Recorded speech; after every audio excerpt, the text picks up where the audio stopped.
ಸಚಿವೆ ಲಕ್ಷ್ಮೀ ಹೆಬ್ಬಾಳ್ಕರ್ ಪುತ್ರರ ಕಾರು ಚಾಲಕನಿಗೆ ಚಾಕುವಿನಿಂದ ಇರಿಯಲಾಗಿದೆ. ಬೆಳಗಾವಿ ನಗರದ ಕ್ಲಬ್ ರಸ್ತೆಯಲ್ಲಿ ಒಂದು ಘಟನೆ ನಡೆದಿದ್ದು, ಬೆಳಗಾವಿ ತಾಲೂಕಿನ ಬೆಳಗುಂದಿ ಗ್ರಾಮದ ಬಸವಂತ್ ಕಡೋಲ್ಕರ್ 32 ವರ್ಷ ಆತನ ಮೇಲೆ ಚಾಕುವಿನಿಂದ ದಾಳಿಯನ್ನ ನಡೆಸಲಾಗಿದೆ. ಹೆಬ್ಬಾಳ್ಕರ್ ಪುತ್ರ ಮೃಣಾಲ್ ಹೆಬ್ಬಾಳ್ಕರ್ ಕಾರು ಚಾಲಕ ಬಸವಂತನಿಗೆ ಚಾಕುವಿನಿಂದ ಇರಿಯಲಾಗಿದೆ.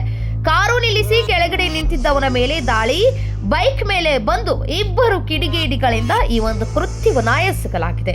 ಎದೆ, ಭುಜ, ತೊಡೆ ಸೇರಿ 4 ಕಡೆ ಚಾಕುವಿನಿಂದ ಇರಿದು ಈ ಕೃತ್ಯವನ್ನ ಎಸಗಲಾಗಿದೆ. ಗಾಯಗೊಂಡ ಬಸವಂತನಿಗೆ ಬೆಳಗಾವಿಯ ಖಾಸಗಿ ಆಸ್ಪತ್ರೆಗೆ ದಾಖಲಿಸಿ ಚಿಕಿತ್ಸೆಯನ್ನ ನೀಡಲಾಗಿದ್ದು, ಆಸ್ಪತ್ರೆಗೆ ಆಗಮಿಸಿದ ಡಿಸಿಪಿ, ಎಸಿಪಿ ಹಾಗೂ ಮೃಣಾಲ್ ಹೆಬ್ಬಾಳ್ಕರ್ ಬೆಳಗಾವಿಯ ಕ್ಯಾಂಪ್ ಪೊಲೀಸ್ ಠಾಣಾ ವ್ಯಾಪ್ತಿಯಲ್ಲಿ ಈ ಒಂದು ಘಟನೆ ನಡೆದಿದೆ.